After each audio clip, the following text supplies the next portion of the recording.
Então, aprove ao Senhor, né, que no primeiro dia do ano, após festas, né, após ceia de Natal, após ano Réveillon, nós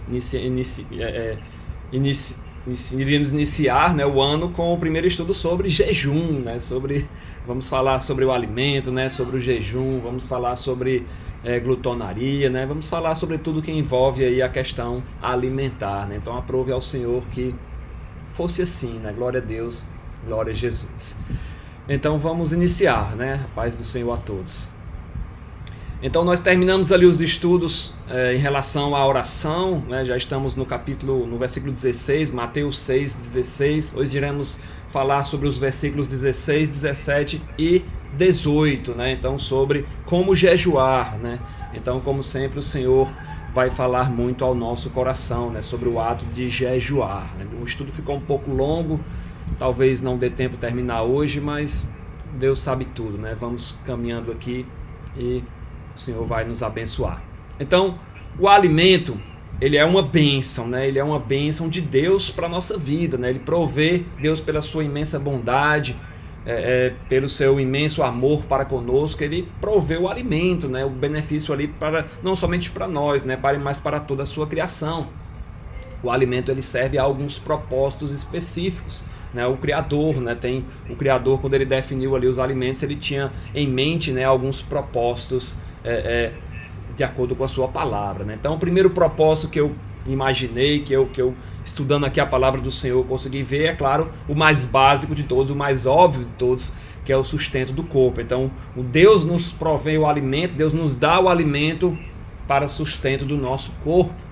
Então, quando ele criou, né, quando estava ali na criação, ele disse assim: a todos os animais da terra, a todas as aves dos céus e a todos os répteis da terra em que há fôlego de vida, toda erva verde lhes será para mantimento. E assim fez, né? Gênesis 1:30. Então, o Senhor, quando criou tudo e a todos, ele estabeleceu que nós tivéssemos, né, extraíssemos ali da criação, né, a erva, né? Então todos os seres vivos aí eram herbívoros, né, de certa forma, e só depois da queda, né, só depois do dilúvio foi que o Senhor acabou nos dando tudo, né? Lá em Gênesis 9, né, a gente tem ali depois do juízo, depois do dilúvio, Deus falando o seguinte, ó: tudo que se move e vive, ser-vos-á para alimento, como vos dei a erva verde, tudo vos dou agora.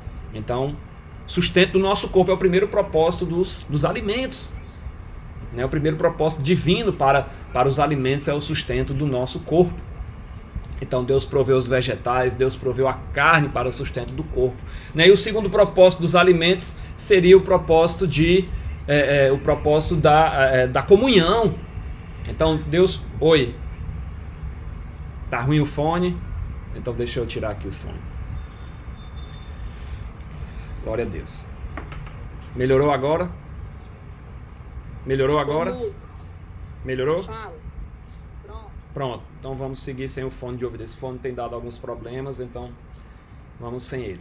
Então o segundo propósito aí para a comunhão, para os alimentos, perdão, é a comunhão. Então Deus proporciona, por exemplo, companhia para o homem na hora da refeição.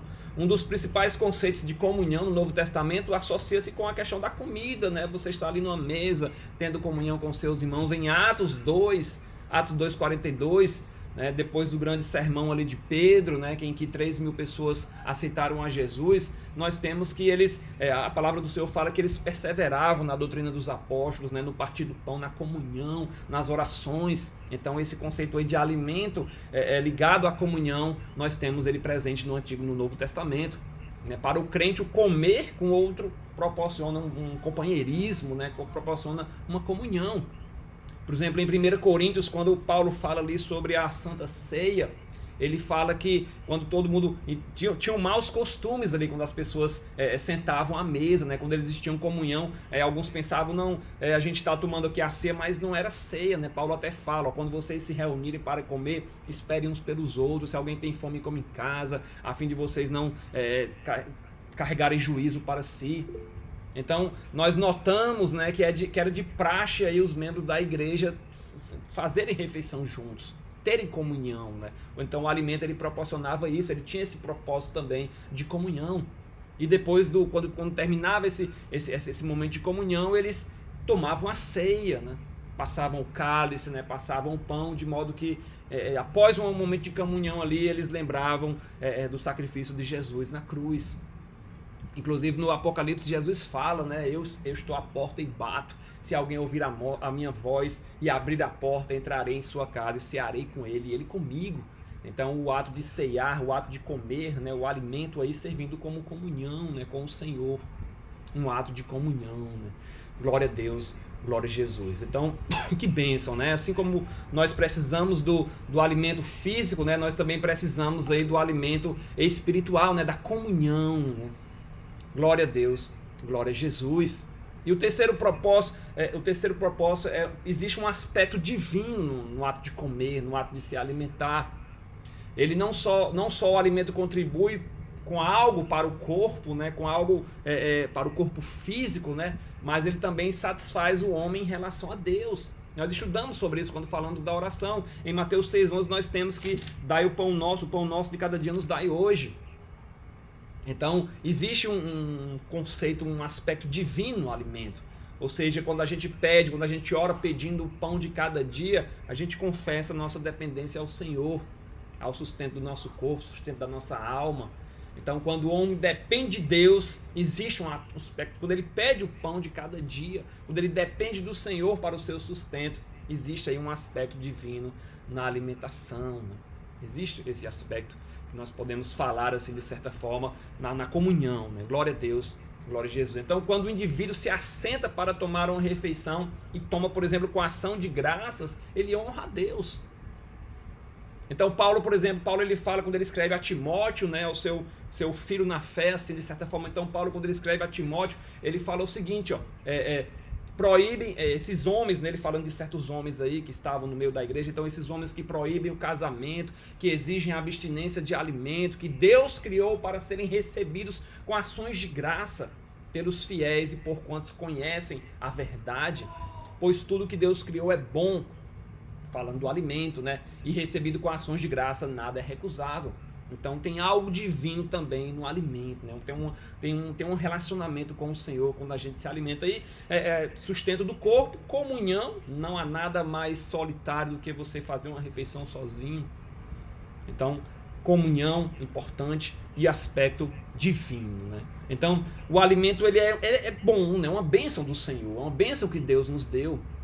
Mas como todas as bênçãos, como todas as provisões divinas, como todas as disciplinas do Senhor, eles podem ser distorcidas, né? Podem ser usadas para o mal, podem ser usadas de forma egocêntrica, né? E o jejum era uma delas. Então Jesus ele vai começar a citar aí a hipocrisia dos fariseus. Outra vez Jesus cita os hipócritas, né? Dessa vez mostrando que eles ficam contristados, desfiguram o rosto para que os homens pareçam, né? Para que aos homens pareça aí que estão jejuando, para se mostrar aos homens que estão jejuando.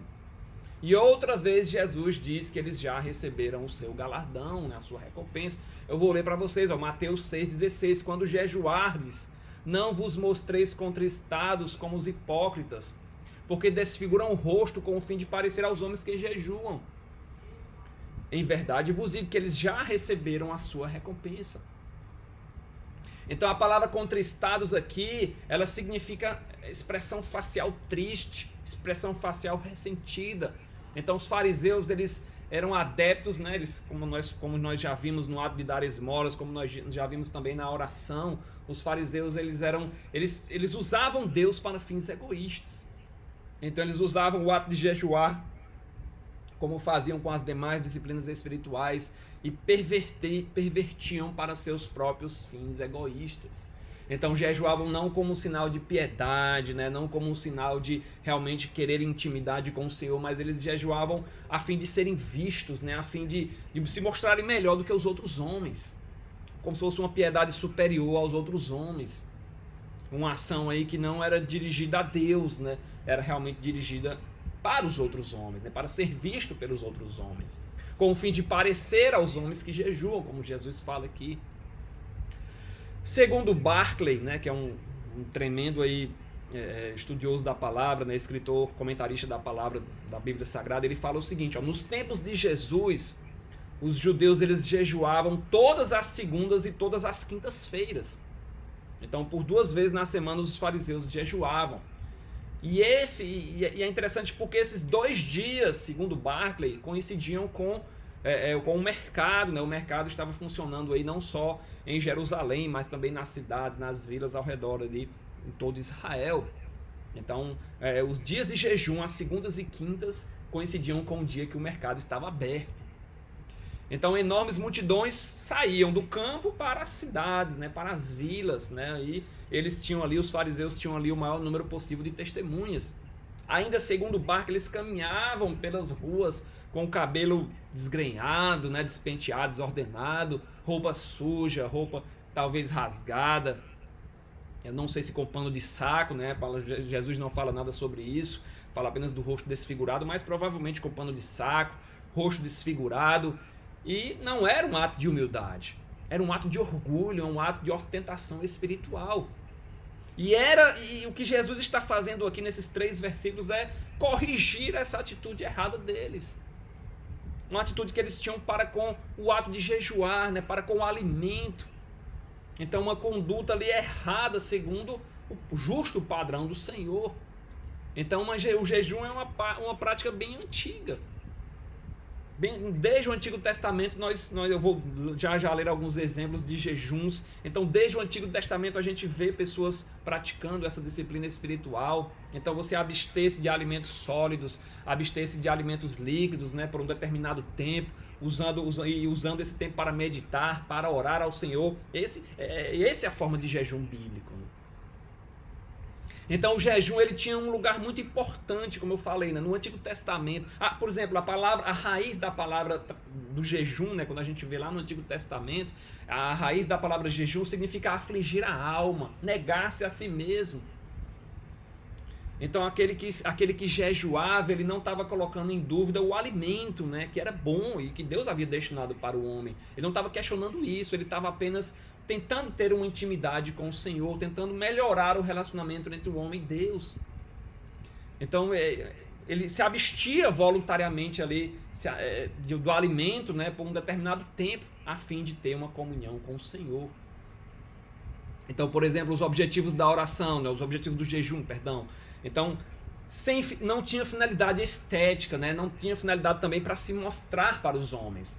Quando Deus instituiu ali na lei, o jejum, inclusive tem um dia que todo Israel tinha que jejuar, que era o dia da expiação, então não tinha finalidade estética, não era para se mostrar, era para ter comunhão com o Senhor, não era para se mostrar mais santo do que os outros. O objetivo do jejum, segundo ponto aí, buscar intimidade com Deus. Então santificar-se, né, fortalecer a fé em Cristo. Esse é o objetivo do jejum. Santificar-se, fortalecer a fé em Cristo, demonstrar sinceridade no arrependimento, né? Também temos esse objetivo do jejum. Por exemplo, quando você busca essa intimidade, quando você busca essa santificação, esse fortalecimento na fé, você, por exemplo, nós iremos falar sobre isso, né, mais na frente, mas você medita nas Escrituras mais. Aquele tempo, por exemplo, que você estaria gastando para preparar o alimento ou mesmo para se alimentar, ele deve ser usado para orar, né, para ler as Escrituras, para meditar na palavra do Senhor. Então demonstra intimidade buscar intimidade para com Deus, santificar-se, fortalecer na fé em Cristo, demonstrar sinceridade no arrependimento e disciplina. Disciplina também é importante. E o jejum ele nos ensina isso. Muitas pessoas, por exemplo, comem de forma desordenada. O jejum, então, ele seria uma ótima ferramenta para educar o nosso corpo. Muitos vivem para comer, né? Viver para comer. E o correto seria você comer para viver, né? Usar o alimento para sustentar o seu corpo. E não viver para comer, né? Viver ali toda hora comendo, toda hora beliscando. Não é assim que o Senhor quer, não é assim que o Senhor estabeleceu. Quando ele definiu o alimento ali, quando ele disse que toda a erva, que todos os animais seriam nosso alimento. Ele queria que a gente comesse para nos sustentar e não vivesse ali para comer. Inclusive a glutonaria ela é condenada na Bíblia. A glutonaria é uma forma de você, por exemplo, idolatrar a comida. Então, é uma forma de você idolatrar, é uma das obras da carne. Só motivo de curiosidade, tem um livro, né, do Dante Alighieri, que a Divina Comédia, né, ele estabelece ali, inclusive foi feita uma pintura em cima desse livro, né, que eu não me lembro o nome da pessoa que fez a pintura, mas ele retrata o inferno como se fosse anéis, né, círculos do inferno, e o terceiro círculo está para os glutões, né? Então, só para você ver como é condenado aí a questão da glutonaria, né? Uma das obras da carne. As obras da carne são conhecidas, são prostituição, impureza, lascívia, idolatria, feitiçaria, inimizade, porfia, ciúmes, iras, discórdias, dissensões, facções, invejas, bebedices, glutonarias e coisas semelhantes a estas, a respeito das quais eu vos declaro, como já outrora vos preveni, que não herdarão o reino de Deus os que tais coisas praticam. Então o ato de você comer excessivamente, né, de você idolatrar a comida, é condenado na palavra do Senhor. Inclusive Paulo é bem claro, ele diz, eu já falei para vocês, né, eu já preveni vocês que todas essas obras da carne aqui, glutonaria no meio, não herdarão o reino de Deus o que tais coisas praticam. Então a importância aí de nós prestarmos atenção no como estamos nos alimentando. Por exemplo, algumas formas de glutonaria, comer mais do que o necessário, isso é glutonaria. Nós temos que tentar comer somente o suficiente para o nosso corpo. Quando comer mais do que o necessário passa a ser uma rotina, é glutonaria. Então, servir-se avidamente, por exemplo, quando você está ali no aniversário, né, num jantar, no almoço, não sei, você se serve ali de forma ávida, né, sem olhar para os outros, né, não pensando em quem vai comer depois de você, uma atitude egoísta, né, quando se lembra nem pai nem mãe, né, só quer se alimentar ali, é uma forma de glutonaria. Quando está sempre beliscando, né, beliscar todo o tempo alguma comida, todo tempo a pessoa vai na cozinha, né, e fica beliscando ali, fica procurando alguma coisa para comer, isso também é glutonaria. Comer escondido, por sentimento de culpa, talvez, ou para não dividir com outra pessoa, ou para não perder a comida, né? Eu vou comer aqui para não estragar, então é glutonaria também. Comer para descarregar a ansiedade ou as chateações do dia. E quando a comida é a principal prioridade, né? Aquelas pessoas que buscam comer comidas diferentes, finas, exóticas, requintadas, né? Viajam para isso, só para ostentar esse hábito, também é uma forma de glutonaria. Então é muito fácil a gente satisfazer os nossos impulsos. É muito fácil você chegar ali e comer um alimento, né? Mais difícil é você realmente se segurar, né? Praticar esse autodomínio, esse controle, esse domínio próprio, que é justamente o que contrasta. Eu ainda vou passar por esses versículos, vou falar novamente sobre isso, né? Sobre os frutos da carne em contraste com frutos do Espírito, fruto do Espírito em contraste com as obras da carne, e o que rivaliza com a glutonaria é o domínio próprio, você se controlar. Então, ao longo da Bíblia, nós temos diversos exemplos, exemplos e motivos, né, de jejum, né? Então, exemplos bíblicos de jejum. Nós temos, por exemplo, motivos religiosos. Então, o motivo religioso é um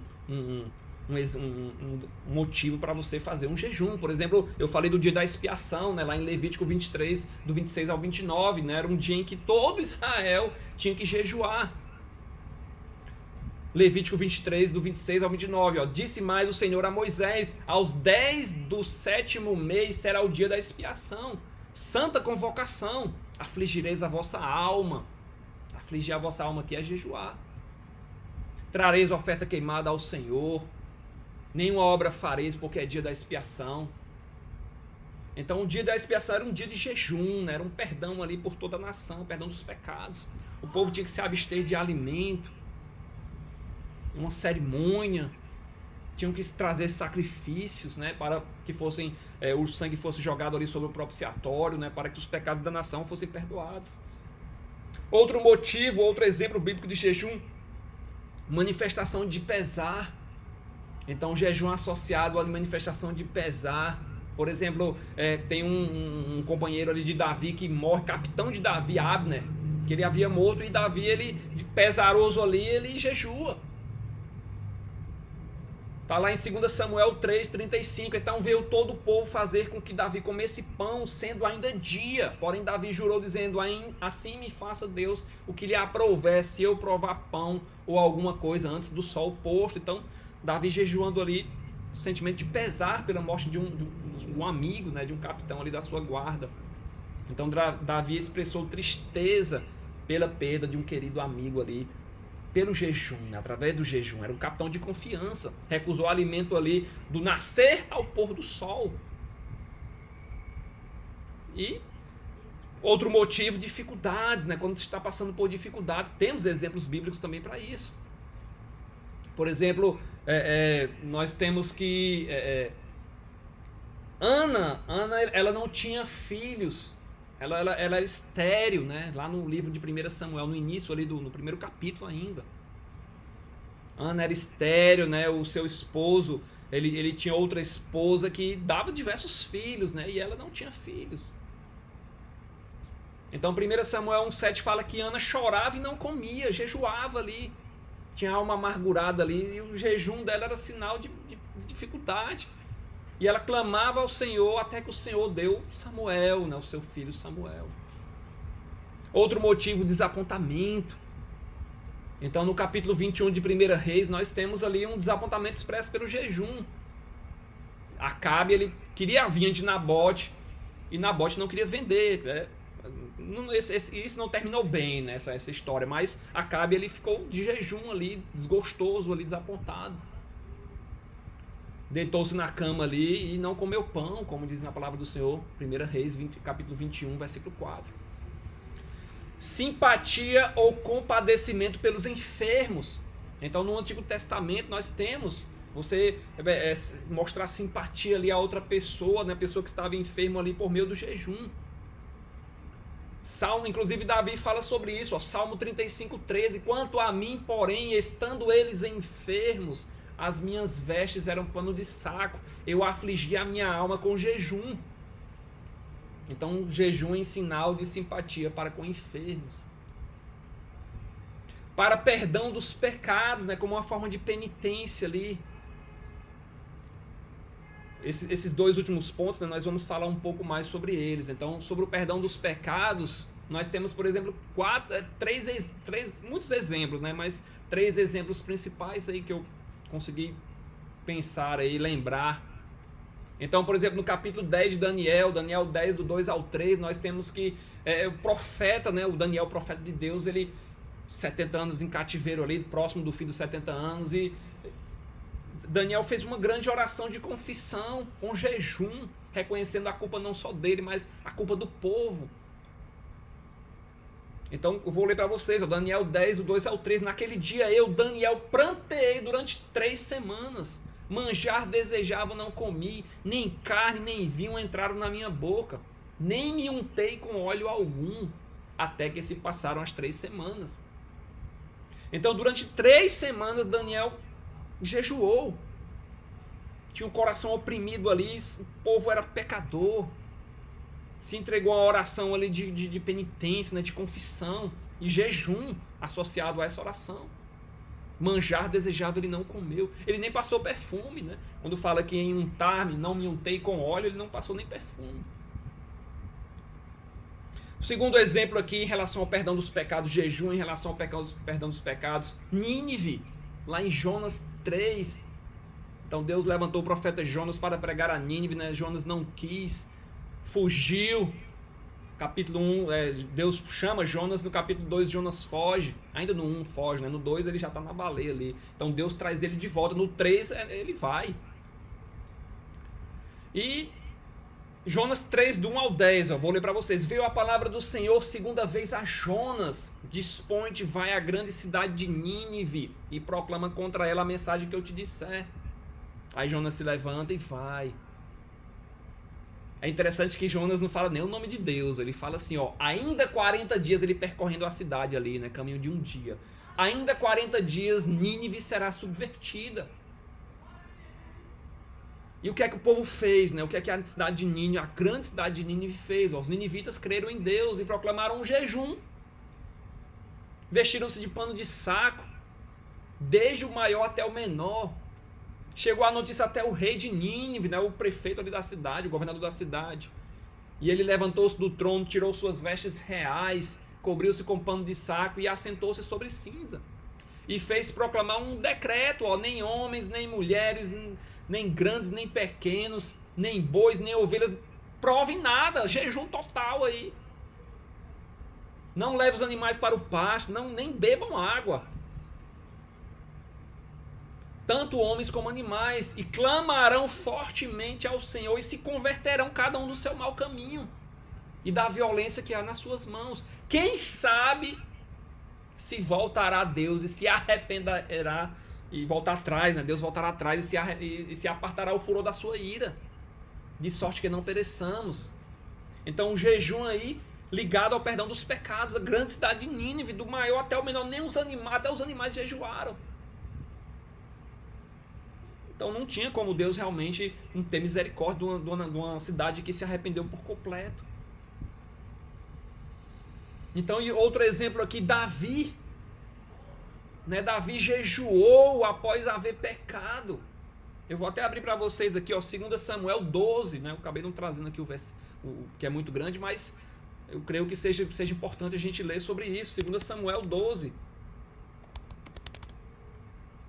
Então nós temos aqui que Davi está ali no seu trono, né, após ter ter pecado com Batseba, né, e ter mandado matar Urias, né, que era marido de Batseba, né, matou o marido e ficou com a mulher. Foi isso que Davi fez. Então, 2 Samuel 12, o Senhor enviou a Davi o profeta Natã. Deus enviou logo um profeta, vai lá no trono lá, pede uma audiência com Davi e fala o que eu te disser. Aí Natã chega lá e, rei Davi, 2 homens estavam na cidade, um era rico, outro era pobre. O rico tinha muitas ovelhas, né, tinha muitos bois, mas o pobre não tinha nada. Tinha só uma cordeirinha que ele tinha comprado. Ele a criou, fez ela crescer, ele cresceu com ele, né, cresceu com seus filhos, comia junto com ele essa cordeirinha, bebia do seu copo e até dormia em seus braços. Era como uma filha, uma cordeirinha que era uma filha para ele, para esse homem pobre.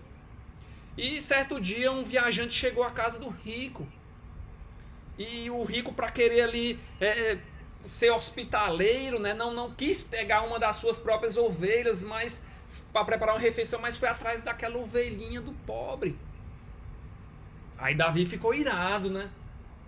Encheu-se de ira contra o homem, né, contra o homem rico lá, e disse ao profeta Natã: juro pelo nome do Senhor que o homem que fez isso mereça a morte. Só que era uma parábola, né? O que Natã estava contando aqui era uma parábola. Esse homem aqui rico era Davi, né? Aí Davi continua: deverá pagar 4 vezes o preço da cordeira, porquanto agiu sem misericórdia. Aí o profeta Natã disse a Davi, né, versículo 7: você, Davi, é este homem. Assim diz o Senhor, o Deus de Israel: eu ungi o rei de Israel e o livrei das mãos de Saul. Dei-lhe a casa e as mulheres de Saul, do seu senhor Saul. Dei-lhe a nação de Israel, a nação de Judá. E se isso não fosse suficiente, eu tinha te dado mais, Davi. Porque você desprezou a palavra do Senhor, Davi, fazendo o que ele reprova. Você matou Urias, o Hitita, com a espada dos Amonitas e ficou com a mulher dele, Davi. Por isso a espada não se afastará da sua casa, pois você tomou a mulher de Urias para ser sua mulher. Aí Davi disse a Natã: pequei contra o Senhor. Natã respondeu: o Senhor perdoou o seu pecado, você não morrerá, mas o seu filho vai morrer. Aí o que é que Davi faz? Davi começa a jejuar. começa a jejuar, ele implorou ali literalmente em favor da criança, ele jejuou, noites adentro ali, ele jejuando. Os oficiais já, o pessoal do palácio ali, rapaz, a gente já tá preocupado com ele ali, que ele só faz se ajoelhar ali no chão, ele não come mais nada, ele se recusa a comer. 7 dias depois a criança morreu, 7 dias Davi jejuou. Aí achavam, só pra gente finalizar aqui, achavam que Davi, agora que a criança está morta, é que ele vai morrer mesmo, né? Que ele jejuou aí 7 dias. Mas aí Davi se levantou, né? Aceitou aí, se levantou. É morta a criança? Sim, morreu. Então ele se levantou, trocou de roupa, ele fez o que ele podia, né? Jejuar e se arrepender, mas o juízo do Senhor veio, né? Então, jejum para perdão dos pecados. E outros exemplos, né? Temos, por exemplo, Samuel jejuando, né, para que o povo se afastasse de Baal. Neemias chama o povo para jejuar, aí, para confessar os pecados da nação. Temos, depois de uma guerra civil, aí, o povo jejuando em favor da tribo de Benjamim. São muitos exemplos de jejum. A nação de Israel sempre, no Antigo Testamento, tinha esse hábito de jejuar, né, como uma manifestação de arrependimento perante Deus. E o último exemplo de jejum é a questão do jejum por uma causa específica, né? Eu dividi aqui em Antigo Testamento e Novo Testamento. Então, por exemplo, nós temos o exemplo de Esdras. Esdras pede proteção por uma jornada, por uma viagem. Tremendo esse jejum de Esdras. Ele ora e jejua. Eles estavam, o Senhor deu ok para eles retornarem, né, para Esdras retornar ali com os cativeiros que estavam na Babilônia. E Esdras fala o seguinte, Esdras 8, do 21 ao 23. Então apregoei ali um jejum junto ao rio Ahava, para nos humilharmos perante o Senhor nosso Deus, né? Para lhe pedirmos uma jornada feliz para nós, para nossos filhos, para tudo que estava conosco, né, os animais, posses.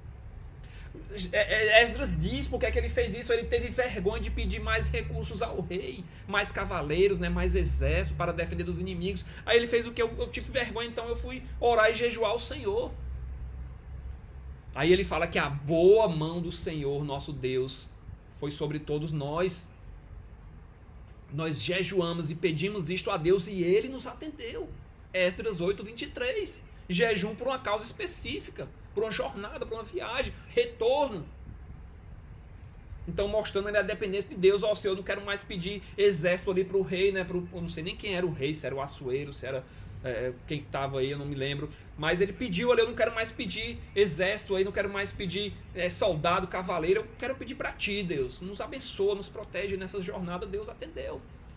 No livro de Esther, né, Esther e os judeus, nós temos ali que um decreto havia sido assinado e o decreto ele não eram revogados, né? O rei disse, assinou, baixou lá o seu cetro, estava dito. Então Esther ela precisava entrar na presença, né, contrariando uma lei do país. Ninguém podia entrar na presença do rei se o rei não chamasse. E ela pede que todo mundo jejue. Esther 4, do 15 ao 16. Então disse Esther que respondessem a Mordecai: vai, ajuda todo judeu, que todo mundo que estiver na cidade de Suzã, e jejuai por mim. Jejua todo mundo aí. Não comam, não bebam por 3 dias, nem de noite nem de dia, jejum total. Eu e as minhas servas também jejuaremos. Depois irei ter com o rei, ainda que é contra a lei. Se perecer, pereci.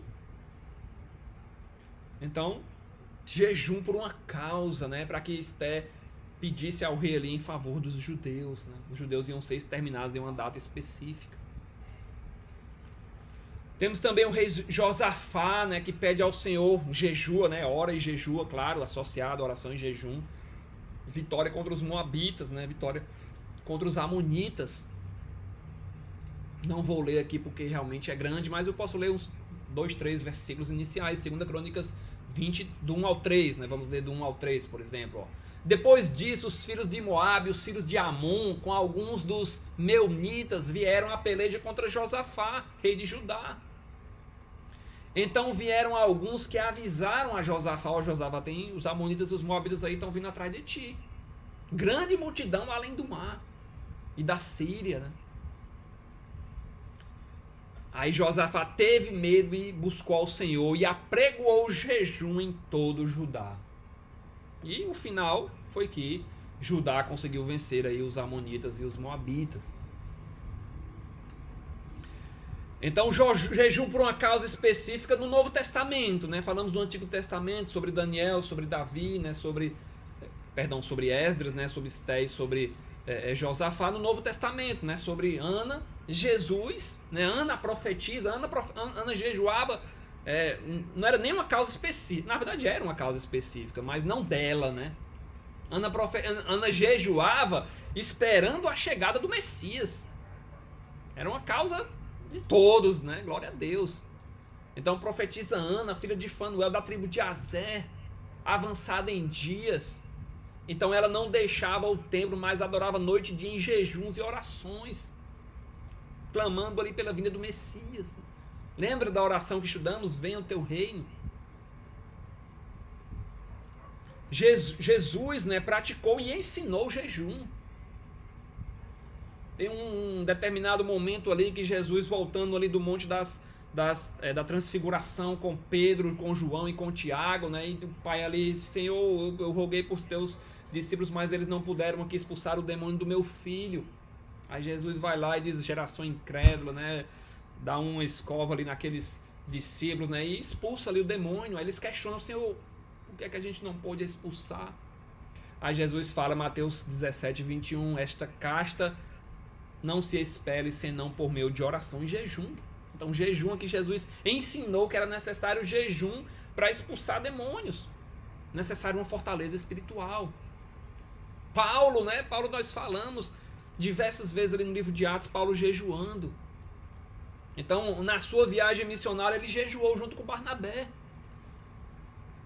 Jejuaram no Espírito Santo. Aí o Espírito Santo disse: ó, separai para mim Barnabé e Saulo para a obra que os tenho chamado. Eles estavam orando, jejuando, servindo. Temos também para escolher presbíteros, né? Quando Paulo chegava ali em algumas igrejas, né? Em Antioquia, em Tessalônica, né? Em Corinto, ele jejuava ali e o Espírito Santo dizia: ó, aparta esse pessoal aí para ser presbítero, para ser pastor da igreja. Temos diversos exemplos, né, de Paulo jejuando, né? Se eu fosse citar todos aqui, a gente não sairia daqui tão cedo, né? Vamos finalizar com esse próximo slide aqui, porque realmente ainda tem algumas coisas para a gente falar. Então, 3 tipos de jejum segundo as Escrituras. Temos um jejum normal, que é o tipo mais comum, em que você não come nada, mas você pode beber água, né? Beber um líquido. Então, praticado por muitas pessoas, claro, né? Praticado pela grande maioria de nós, eu creio, né? E se durar mais de 3 dias, não é interessante você continuar com esse tipo de jejum, a não ser que você tome ali uma coisa mais forte, né? Para o corpo não entrar em choque, por exemplo, né? Nós temos o segundo tipo, que é o jejum parcial. O jejum parcial é quando você elimina, por exemplo, alguns alimentos, né, da sua dieta normal, comendo outros, né, ou comendo alimentos mais simples. Então esse jejum você já pode fazer por mais tempo, né, por mais dias, por mais semanas, sem danos para a sua saúde.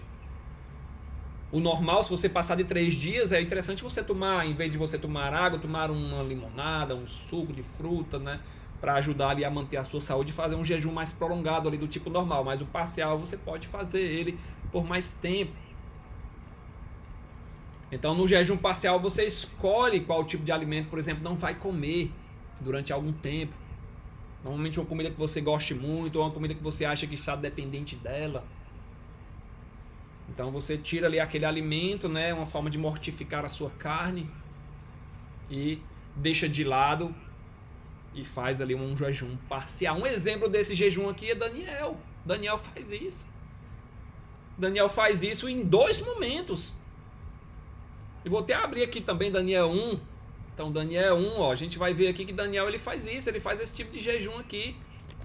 Ele é levado junto com seus amigos, né, para a Babilônia, o cativeiro babilônico. Ele é rapaz ali, 16, 17 anos no máximo. Ele vai junto com Misael, né, com Ananias e Azarias. E o rei disse, ó, designa esses homens. Aí o rei viu que aqueles homens eram de boa aparência, né, não tinham defeito, eram cultos, eram inteligentes, era da nobreza, né, Daniel era da nobreza de Israel. Eram pessoas mais cultas, né, mais estudadas. Aí o rei disse, ó, separa aí uma comida, bênção aí pra eles aí, consagrada aos meus deuses aí, da minha própria mesa aí. E durante 3 anos eles tinham que comer daquela comida ali para depois eles estarem bem alimentados, né, estudando e continuarem estudando, claro, e eles iriam servir o rei. Então eles tinham que comer, resumindo em miúdos aqui, eles tinham que comer 3 anos de uma comida consagrada aos deuses babilônicos. Aí Daniel diz, ó, eu não vou comer isso aí não. Daniel, aí o cara que ia cuidar de Daniel, né, de Misael, de Azarias e de Ananias, ele diz, ó, se você não comer, quem vai dançar sou eu. Porque eu que tenho que dar a comida para vocês. O rei determinou, meu senhor determinou a comida e a bebida de vocês. Se ele achar que vocês não estão saudáveis, comparado com os jovens da mesma idade, né? Porque tinha outros jovens lá, não tinha só Daniel e os 3, né? Tinham outros jovens. Ó, se o rei comparar aí e vocês estiverem mais fracos, mais debilitados, quem vai dançar sou eu. Eu que vou perder a minha cabeça por causa de vocês. Daniel 1:10. Aí Daniel fala o seguinte, ó. Peço-te que faça uma experiência conosco por 10 dias. Nós não temos que comer 3 anos, então por 10 dias você só vai dar pra gente vegetais e água. Jejum parcial. Depois desses 10 dias você vai comparar aí a nossa experiência com a dos outros jovens. E se a gente não tiver fraquejado, não tiver debilitado, a gente continua, mas eu não quero comer comida consagrada. Aí o eunuco, né, o que cuidava ali de Daniel, de Misael, de Azarias, de Ananias, fez isso, concordou com essa experiência por 10 dias. Quando passou os 10 dias, né, claro que o Daniel orou, né, e tudo mais, então, quando passou os 10 dias, Daniel parecia mais saudável e mais forte do que os outros que comiam da comida do rei. Daniel 1:15. Assim, o encarregado tirou a comida especial e o vinho da mesa do rei e deu apenas vegetais e água para Daniel, Misael, Azarias e Ananias. Jejum parcial. E esses 4 jovens, versículo 17... Deus deu sabedoria, né? Deus deu conhecimento, cultura, ciência, né? Foram fiéis, né? Foram fiéis. Jejum parcial aqui, fidelidade. Que bênção, né? Então, imaginei você, 3 anos, vegetais e água, né? Então, não é à toa que Daniel teve uma das mais profundas revelações, né? Revelações aí sobre o fim dos tempos, né? Sobre guerras, né? Sobre... O livro de Daniel é só profecia. E o segundo momento aí, Daniel 10, né? Eu já li para vocês esse versículo, mas posso ler novamente. Daniel, ele pranteou durante 3 semanas, né? Manjar desejável, não comeu nem carne, nem vinho entraram na boca de Daniel, nem se ungiu com óleo, até que se passaram umas 3 semanas inteiras. Então não comeu carne, não comeu comidas saborosas, nem bebeu vinho, não usou nem perfume, como eu falei. Foram 3 semanas de choro, 3 semanas de público, 3 semanas de um jejum parcial. Então um jovem fazendo jejum é uma coisa tremenda de se ver, né? E o último tipo de jejum para a gente finalizar é o jejum total. É aquele jejum que você não come, você não bebe nada. Normalmente esse tipo de jejum é feito por pouco tempo, né? 12 horas, 1 dia, 2 dias, 3 dias no máximo, né? É um jejum aí mais forte, né? Mais radical, que não deve ser praticado por muito tempo. Pode causar danos graves, né? À saúde, até morte, né? Se continuar com esse jejum aí. Então, prudência na hora de fazer o jejum, né? Talvez um tipo de jejum desse que traga malefício à sua saúde não glorifique a Deus. Mas nós temos exemplos desse tipo de jejum total. Falamos sobre Esdras, sobre Esther. Ela ficou 3 dias aí, ela e os judeus sem comer. Eu li para vocês aqui os versículos. Paulo, nós falamos também sobre isso quando Paulo fica cego ali na estrada de Damasco. Paulo passou 3 dias também sem comer, sem beber. Até que o Ananias chegou lá e recobrou a visão. Temos Jesus, Elias e Moisés, só que aqui são casos bem específicos. Jesus foi 40 dias. Jesus foi 40 dias. Né? Elias também foi 40 dias. Moisés foi 80 dias. Não foi nem 40. Né? Porque Moisés ele subiu ali, 40 dias o Senhor deu as tábuas para ele. Quando ele desceu, ele viu o bezerro de ouro, quebrou as tábuas, depois subiu e passou mais 40 dias, 40 noites. Então, tremendos, né? Jejum total de 40 e 80 dias. Só que aqui a gente não deve imitar, porque eram causas específicas, né? Jejum, Jesus era o próprio Filho de Deus. Moisés estava com o próprio Deus, recebendo as tábuas da lei. E Elias, ele recebeu o alimento de um anjo. E depois ele ficou 40 dias sem comer, sem beber. Né? 1 Reis 19, do 5 ao 8. Ó, deitou-se e dormiu debaixo de um pé de zimbro, né, Elias. Eis que um anjo o tocou e lhe disse, levanta-te e come. Então uma comida específica ali. Aí o Elias come um pão cozido ali sobre pedras na brasa ali, uma botija de água ali do anjo especial ali, comeu, bebeu e depois ele se acordou e andou por 40 dias e 40 noites. Levantou-se, pois, comeu e bebeu e com a força daquela comida caminhou 40 dias e 40 noites até Horebe, o monte de Deus. Então, casos específicos, né? Casos específicos aí que nós não... de jejum total, né? Lembrando que é jejum total, que nós não devamos, né? A não ser que Deus fale, claro, conosco, devamos imitar, né? Glória a Deus, glória a Jesus. Então, como eu falei, o jejum ele tem, são muitos assuntos, né? Muito rico esse assunto. Né?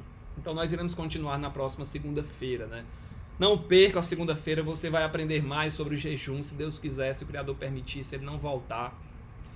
E eu gostaria de pedir ao Eliana, você pode fazer essa oração por nós, por gentileza?